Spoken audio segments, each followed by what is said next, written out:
एक ऐसा आदमखोर टाइगर जो 10 इंसानों को खत्म करने के बावजूद भी आजाद घूम रहा था। वो न केवल इंसानों के परिवारों को तबाह कर रहा था बल्कि लोगों के बीच खौफ भी पैदा कर रहा था। टाइगर के हमले या उसकी दहाड़ से चाहे कितना ही हिम्मत वाला इंसान क्यों न हो, उसके पसीने छूट ही जाते हैं। तो यहाँ सबसे बड़ा सवाल ये है कि क्या कोई उस बेरहम आदमखोर टाइगर को रोक पाएगा या इसी तरह वो टाइगर एक एक करके इंसानों को खत्म ही करता रहेगा। तो चलिए दोस्तों जानते हैं कि वो टाइगर आने वाले दिनों में और कितने लोगों को खत्म करता है और जानते हैं कि क्या उस टाइगर का अंत होता भी है या नहीं। हिमालय की पहाड़ियों की तलहटी में 7000 एकड़ में फैला घना बेशकीमती और कुदरती जंगल मौजूद है और वो है कॉर्बेट नेशनल पार्क। विलुप्त होने की कगार पर खड़े बेशुमार जियो की पनाह के लिए एक सुरक्षित जगह है। इन जियो में पृथ्वी का एक बेहद दुर्लभ और सबसे ताकतवर माहिर शिकारी भी शामिल है, यानी बंगाल टाइगर। लेकिन यहाँ एक बहुत ही भारी गड़बड़ हुई है और इनमें से एक शानदार जीव, एक खूंखार शिकारी जिसे छिपने में महारत हासिल है, वो अपना रास्ता भूल गया है। इंडिया में हर साल बिग कैट्स के 100 से भी ज्यादा हमले होते हैं। इनमें से ज्यादातर हमले अचानक से होने वाले मुठभेड़ से होते हैं। मुरादाबाद के इस उत्तरी जिले में एक चालाक और हाथ में न आने वाला टाइगर आदमखोर बन चुका है। इस इलाके में ऐसा सदियों से नहीं हुआ है और उसके यहाँ आने की वजह कोई भी नहीं जानता। जंगल से करीब 80 किलोमीटर दूर ये इंसानी इलाके में घुस आया है और गांव वालों को एक एक करके मारकर खा रहा है। इसकी शुरुआत विजय सिंह नाम के नौजवान शख्स से हुई थी। विजय सिंह रात के वक्त शौच करने गन्ने के खेत के पास वाले तालाब के पास गए थे और बैठे बैठे वो अपना मोबाइल देख रहे थे कि तभी अचानक से एक टाइगर गन्ने के खेत में से आकर उस पर हमला कर देता है। कहते हैं विजय सिंह को संभलने का मौका बिल्कुल भी नहीं मिला था। उस ताकतवर शिकारी ने विजय सिंह की गर्दन तोड़ दी थी। उसके पहले दांत उसके गले में घुसे थे। वन विभाग के कर्मचारियों के लिए सबसे हैरानी की बात ये थी कि उस बाघ ने इंसान का मांस खा लिया था, यानी उस भूखे टाइगर ने एक ही बार में विजय के शरीर का आधा हिस्सा खा लिया था। जिसके बाद वन विभाग के अधिकारियों ने हादसे की जांच पड़ताल शुरू कर दी ताकि उन्हें कातिल के पहचान की सुराग मिल सके। हालांकि उन्हें बिग कैट के पंजों के निशान आसानी से मिल गए थे, लेकिन उसे जंगल में ढूंढ पाना आसान नहीं था। वन विभाग के अधिकारियों को और गांव वालों को डर था कि वो शिकारी कहीं आसपास ही हो सकता है। शाम होने तक लोगों की बेचैनी काफी ज्यादा बढ़ चुकी थी और कुछ गांव के लोग उस टाइगर को ढूंढने के लिए गन्ने के खेत में चले गए। उन्हें लगा कि टाइगर अभी भी उसी खेत के आसपास हो सकता है, लेकिन उन्हें ये नहीं पता था कि वहाँ अगर टाइगर होगा भी तो ये सारे के सारे लोग मिलकर भी उसका कुछ बिगाड़ नहीं सकते। वन अधिकारियों ने गांव वालों को गन्ने के खेत में जाने से रोका, लेकिन गांव वालों ने किसी की भी बात नहीं मानी, जिसका नतीजा ये हुआ कि उस टाइगर ने रामवीर सिंह पर हमला करके उसे जख्मी कर दिया। गन्ने के खेत में जाने वाले लोगों की भीड़ में रामवीर सिंह सबसे आगे थे। गांव वालों की इस गलती से और एक इंसान की जान जाते जाते बच गई। फिर भी देखा जाए तो ये एक शुरुआत थी। टाइगर के इस दूसरे हमले के बाद गांव वालों का गुस्सा और ज्यादा बढ़ गया था, जिसके बाद उन्होंने वन विभाग के अधिकारियों पर ही पत्थर और लाठियां फेंकना शुरू कर दिया था। इसके बावजूद भी वन अधिकारियों ने शाम होने तक का इंतजार किया और रात के टाइम उस टाइगर की तलाश शुरू कर दी। वन अधिकारियों ने टाइगर के पैरों के निशानों को देखकर पता लगा लिया कि वो एक फीमेल टाइगरेस थी और उसका वजन 135 किलो से भी ज्यादा था और उसने एक ही बार में 20 किलो से भी ज्यादा इंसानी मांस खा लिया था। वन अधिकारियों के सामने ये सबसे बड़ी चुनौती थी और उनके पास उस टाइगरेस को पकड़ने के लिए ना ही पिंजरे थे, ना ही बंदूकें थी और ना ही ट्रैंक्विलाइजर डार्ट्स थे। उन्होंने 7 दिनों तक खोजबीन की, लेकिन चालाक टाइगरेस का कुछ भी पता नहीं चल पाया। उसके पैरों के निशान भी गायब हो चुके थे। जिसके बाद उत्तर में करीब 32 किलोमीटर दूर, यानी वन अधिकारी जहां खोजबीन कर रहे थे वहां से 32 किलोमीटर दूर उस टाइगरेस ने फिर से राजीव बिश्नोई नाम के किसान पर हमला कर दिया और उसकी मौत अपने पिता के सामने ही हुई थी। इस हमले के 2 दिन बाद उस टाइगरेस ने फिर से एक 19 साल की कुमारी शोभा नाम की लड़की पर हमला किया, जिसके बाद उस टाइगरेस ने 2 और हमले किए और इस हमले में भी एक महिला और पुरुष की मौत हो गई। हर बार वो चालाक टाइगरेस हमला करने के बाद गायब हो जाती थी, जिसके बाद मीडिया में वो टाइगरेस मिस्टीरियस क्वीन के नाम से फेमस हो गई। कहा जाता है कि जंगलों में इंसान टाइगर को देख नहीं सकते, लेकिन टाइगर इंसान को कहीं न कहीं से देख सकता है। एक के बाद एक हमले करने के बाद 2 हफ्ते तक टाइगर के हमले रुक जाते हैं, जिसके बाद वन विभाग के अधिकारियों को लगता है कि 15 दिनों से कोई भी बुरी खबर नहीं आई, तो उस टाइगरेस ने जंगल के तौर तरीकों को फिर से अपना लिया होगा। लेकिन इंसानी मांस के लिए मिस्टीरियस क्वीन की भूख अभी तक खत्म नहीं हुई थी। उस मिस्टीरियस क्वीन का खौफ अब पूरे देश में फैल रहा था। अब तक 5 पुरुषों और महिलाओं की मौत हो चुकी थी। जब वन अधिकारियों को लगने लगा कि अब टाइगरेस ने हमला करना रोक दिया है, उसके 1-2 दिन बाद ही फिर एक बुरी खबर आ गई। 44 साल के देवेंद्र सिंह सैनी जंगल से करीब 1.5 किलोमीटर दूर फेंसिंग बनाने का काम कर रहे थे। वहाँ उनका बेटा भी था और वहीं पर वो खतरनाक शिकारी भी मौजूद थी, जिसने बड़ी ही चालाकी से अपने शिकार को अंजाम दे दिया। वन अधिकारी जान चुके थे कि वो कातिल टाइगरेस लौट आई है और उसने अपना शिकार करने का तरीका भी बदल दिया है।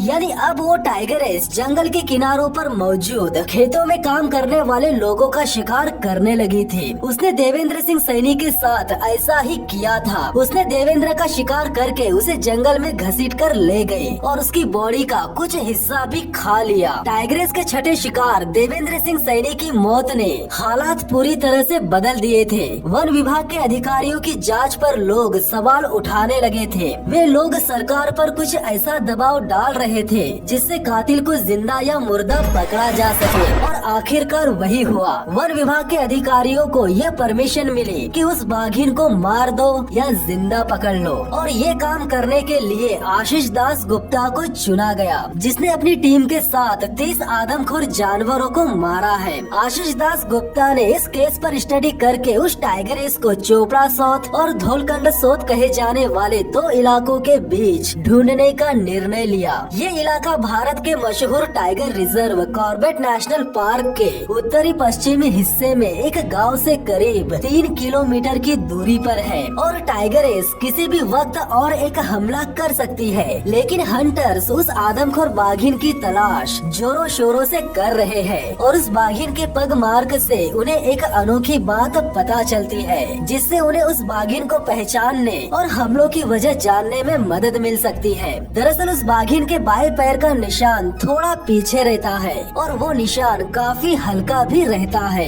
जिसके चलते उन्हें ये संकेत मिलता है कि उस बाघिन के पैर में जरूर कोई चोट लगी है, और इसी वजह से वो टाइगरेस जंगली जीवों को छोड़कर इंसानों को अपना शिकार बना रही है। बोनिक चंद्र ब्रह्मा जो कि हेड फॉरेस्ट्री ऑफिसर है, और वे उस टाइगरेस को जिंदा पकड़ना चाहते थे, और दूसरी ओर आशीष दास गुप्ता है जो कि एक हंटर है, वे उस टाइगरेस को मार डालना चाहते थे। बोनिक चंद्र का कहना था कि शुरुआत में उन हंटर्स को ये एक आसान सा काम लगा, लेकिन टाइगर को ढूंढने के लिए बहुत सब्र की जरूरत होती है। उसे ढूंढना कोई आसान काम नहीं है। बोनिक चंद्र सर को जो पग मार्क मिले थे वे बहुत अहम साबित हो सकते थे। टाइगरेस ने जब पहला हमला किया तब से ही फॉरेस्ट्री ऑफिसर बोनिक चंद्र सर ने उस आदमखोर बाघिन के पैरों के निशानों का डेटा इकट्ठा करना शुरू कर दिया था। उन्हें उम्मीद है कि टाइगरेस द्वारा किसी और मासूम शख्स को निशाना बनाए जाने से पहले ही वो वहाँ मिले सुरागों और लेटेस्ट टेक्नोलॉजी की मदद से उसे सुरक्षित पकड़ लेंगे। बोनिक चंद्र के पास टाइगर का सुराग ढूंढने वाले एक्सपर्ट्स की कमी थी, तो उन्होंने कॉर्बेट पार्क के फील्ड डायरेक्टर से बात की। उसके बाद उन्होंने हालात को पूरी तरह समझते हुए 8 लोगों को बोनिक की मदद के लिए भेजा। बोनिक चंद्र का प्लान है कि उसे स्टील के पिंजरे में ट्रैप किया जाए, लेकिन सबसे पहले बोनिक को और उसकी टीम को उस टाइगरेस को ढूंढना होगा, और जिस इलाके में उस टाइगरेस की तलाश करना है वो बहुत ही बड़ा है। इलाका ज्यादा बड़ा होने की वजह से उस टाइगरेस को ढूंढने के लिए जंगल में ड्रोन भी उड़ाए गए, और ड्रोन के साथ साथ थर्मल कैमरे का भी यूज किया। जब इन सब से काम नहीं बना तो कैमरा ट्रैप भी लगवाए गए, लेकिन कैमरा ट्रैप्स लगवाने का काम पूरा हुआ ही नहीं था कि उस टाइगरेस ने और एक हमला कर दिया। कॉर्बेट पार्क में काम करते हुए एक पुरुष और महिला की मौत हुई है। मरने वाली महिला का नाम हरनंदी देवी था और वो पार्क के कालागढ़ वर्कशॉप में काम कर रही थी। उसके साथ और भी महिलाएं काम कर रही थी, लेकिन कॉर्बेट नेशनल पार्क में काम करने के दौरान भारी खतरा हो सकता है और खतरा तब और ज्यादा बढ़ जाता है जब आप अपने ग्रुप की सुरक्षा से अलग हट जाए और वहाँ एक आदमखोर टाइगर घात लगाए बैठा हो। कहा जाता है कि हरनंदी देवी कुछ ज्यादा ही अंदर चली गई थी, जिसके बाद उस मिस्टीरियस क्वीन ने हरनंदी देवी का शिकार कर लिया। उसके शरीर पर पंजों के निशान थे और उसका गला कटा हुआ था, जिसके चलते उसके साथ काम करने वाली महिलाएं काफी डर चुकी थी। इस घटना के बाद कॉर्बेट नेशनल पार्क के ऑफिसर बोरिक चंद्र से मिले और उन्होंने पूरे यकीन के साथ कहा कि वहाँ और एक मेल टाइगर है और उनका मानना है कि हरनंदी देवी को उसी मेल टाइगर ने मारा है। इस बात को लेकर काफी बहस हुई, लेकिन इसका नतीजा यही निकला कि हमला करने वाला कोई मेल टाइगर नहीं था, बल्कि वही फीमेल टाइगरेस थी और वो मिस्टीरियस क्वीन अब भी हमले के फिराक में ही है। उसने अब तक 8 लोगों को मार डाला है। रात होने के साथ ही एक्सपर्ट हंटर आशीष दास गुप्ता ने फैसला किया कि वो टाइगरेस के आने का इंतजार नहीं करेंगे। उनकी टीम इस उम्मीद के साथ जंगल में जाती है कि जब वो आदमखोर बाघिन शिकार पर निकलेगी तो वो उसे ढूंढ लेंगे। हालांकि आशीष दास गुप्ता को शिकार का अच्छा खासा तजुर्बा है, लेकिन 2 हफ्तों के बावजूद भी उन्हें इस टाइगरेस का कोई सुराग नहीं मिला। हंटर्स की तलाश खत्म होने के सिर्फ 2 दिन बाद बोरिक चंद्र और उसकी टीम को पता चला कि उनके कैमरा ट्रैप में उस कातिल टाइगरेस की तस्वीर नजर आई है। ये एक बड़ी कामयाबी है, लेकिन ये एक संकेत भी हो सकता है कि वो फिर से किसी नए शिकार की तलाश में है। अगर वो टाइगरेस अपना नवा शिकार करने में कामयाब हो जाती है तो वन विभाग के अधिकारियों के लिए मुश्किलें हद से ज्यादा बढ़ जाएगी। बोरिक चंद्र अपने नए कैमरा ट्रैप्स के एविडेंस का अभी कोई फायदा भी नहीं उठा पाए थे कि उन्हें कई जगह टाइगर्स के होने की खबरें मिलने लगी। उस टाइगरेस ने एक कैमरा ट्रैप से कई किलोमीटर दूर और एक हमला कर दिया है। इसका मतलब वो टाइगरेस इंसानों का शिकार करने के लिए एक नई जगह पर जा चुकी है। इस चालाक टाइगरेस को पकड़ना इतना आसान नहीं है। धर्मेंद्र सिंह जमीन से ऊपर एक पेड़ पर बैठे थे और उस टाइगरेस ने गन्ने के खेत से छलांग लगाते हुए उस पर हमला कर दिया। टाइगर के हमले या उसकी दहाड़ से कोई भी इंसान चाहे कितना ही बहादुर क्यों न हो, वो घबरा ही जाता है जब वो किसी इंसान पर हमला करता है और वो इंसान किस्मत से बच जाता है। उसके बाद वो इंसान जिस किसी को भी अपनी कहानी सुनाता है तो उसे सुनकर लोगों के दिलों में दहशत पैदा हो जाती है। अगर उस खतरनाक टाइगरेस ने धर्मेंद्र पर कैमरा ट्रैप से दूर यहाँ हमला किया है तो बोरिक चंद्र गलत जगह पर खोजबीन कर रहे हैं, लेकिन उन्हें शक है कि धर्मेंद्र पर किसी टाइगरेस ने नहीं बल्कि एक तेंदुए ने हमला किया है, क्योंकि जब बोरिक चंद्र ने उस हमलावर के पैरों के बीच की दूरी नापी तो वो दूरी 57 सेंटीमीटर थी। यानी ये कंफर्म हो गया था कि वो हमलावर कोई टाइगरेस नहीं बल्कि एक तेंदुआ था। ज्यादातर गांव वाले टाइगर, तेंदुआ और चीते के बीच का फर्क नहीं कर पाते और वे सभी के लिए एक ही नाम का इस्तेमाल करते हैं और उसका जीता जागता एग्जाम्पल ये घटना है। बोरिक चंद्र को खबर मिलती है कि एक टाइगरेस कार से टकरा गई है और ये एक्सीडेंट उसी जगह पर हुआ है जहां हाल ही में उस मिस्टीरियस क्वीन को देखा गया था। हर तरफ ये बात फैल जाती है कि टाइगरेस एक कार एक्सीडेंट में मारी गई, लेकिन जब बोरिक चंद्र वहां जाकर देखते हैं तो उन्हें पता चलता है कि कार से टकराने वाली टाइगरेस नहीं बल्कि एक तेंदुआ था। इस घटना के बाद और एक घटना की खबर सामने आती है। जंगल के ठीक पास एक गांव में लाल सिंह नाम के एक शख्स की मौत हो गई और ये हमला एक बंगाल टाइगर ने ही किया है, जो कि कॉर्बेट नेशनल पार्क से थोड़ी दूरी पर ही हुआ है। इसका सीधा सा मतलब है कि अब मिस्टीरियस क्वीन के शिकार का इलाका फैलता जा रहा है। उस टाइगरेस ने लाल सिंह के साथ बहुत ही ज्यादा बेरहमी दिखाई। उसने लाल सिंह का धड़ छोड़कर सब कुछ खा लिया था। हमलों की शुरुआत हुए करीब 2 महीने हो चुके हैं और उस आदमखोर टाइगरेस ने अब तक 9 लोगों को मार डाला था, जिसके चलते बोरिक चंद्र पर उस टाइगरेस को रोकने का दबाव बढ़ता जा रहा था। लेकिन साथ ही साथ उस बाघिन के पगमार्क से और कैमरा ट्रैप से कॉर्बेट पार्क के उस इलाके का पता चल रहा था जहां वो मिस्टीरियस क्वीन छुपी हो सकती है। बोनिक चंद्र ने पगमार को आइडेंटिफाई करके उस बाघिन को पकड़ने के लिए सही जगह पर पिंजरा लगवाया, लेकिन मिस्टीरियस क्वीन पिंजरे में फंसने वाली बाघिन नहीं है, वो बेहद ही चालाक है। टाइगर इतने चालाक होते हैं कि वे इंसान द्वारा बनाए गए सभी चीजों से बचकर रहते हैं। कई बार वे पिंजरे के आसपास घूमकर चले जाते हैं, यहाँ तक कि वे पिंजरे में मौजूद किसी भेड़ बकरी जो कि इंसानों द्वारा उन्हें पकड़ने के लिए रखी रहती है, वे उसे भी अनदेखा करके आगे बढ़ जाते हैं, लेकिन वे पिंजरे में नहीं फंसते। इससे पता चलता है कि उनके पास काफी दिमाग रहता है। बोनिक चंद्र पर मिस्टीरियस क्वीन को पकड़ने का दबाव लगातार बढ़ता जाता है, लेकिन आखिरकार उन्हें कुछ उम्मीद नजर आती है। जिस कैमरा ट्रैप से उन्हें पहली तस्वीर मिली थी, उसी के पास लगे एक और कैमरा ट्रैप के वीडियो में उन्हें एक टाइग्रेस नजर आई और वो मिस्टीरियस क्वीन जैसे ही लग रही है। बोनिक चंद्र को ठीक इसी सबूत की जरूरत थी और वे अब उस कातिल का पिंजरे में आने का इंतजार नहीं कर सकते। वे सीधा उस टाइग्रेस के इलाके में जाने का फैसला करते हैं और एक पेड़ पर एलिवेटर यानी मचान जैसा कुछ बनाते हैं और उस पेड़ से थोड़ी दूरी पर एक भैंस के बच्चे को बांध देते हैं, ताकि जब बाघिन उस बछड़े का शिकार करने आए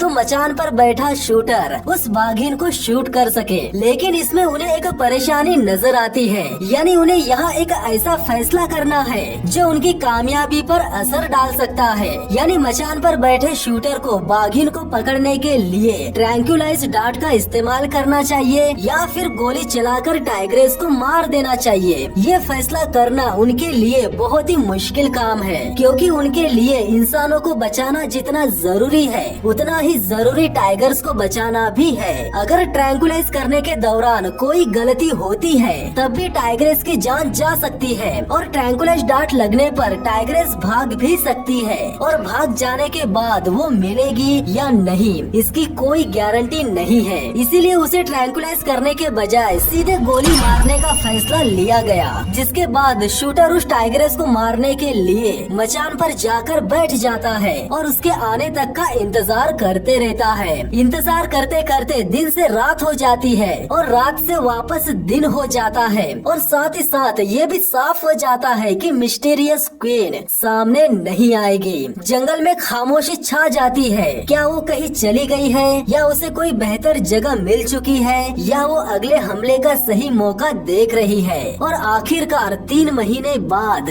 जवाब मिल ही जाता है, यानी कातिल मिस्टीरियस क्वीन ने फिर से हमला कर दिया है और इस बार उसने 14 साल के एक बच्चे को मारकर खा लिया है। इसके बाद वो टाइग्रेस 3 और लोगों को मारकर खा जाती है और सबसे हैरानी की बात ये है कि इतने सारे लोगों को मारने के बावजूद भी वो टाइग्रेस आजाद घूम रही है, यानी मिस्टीरियस क्वीन अब भी आजाद है। तो दोस्तों आज के लिए बस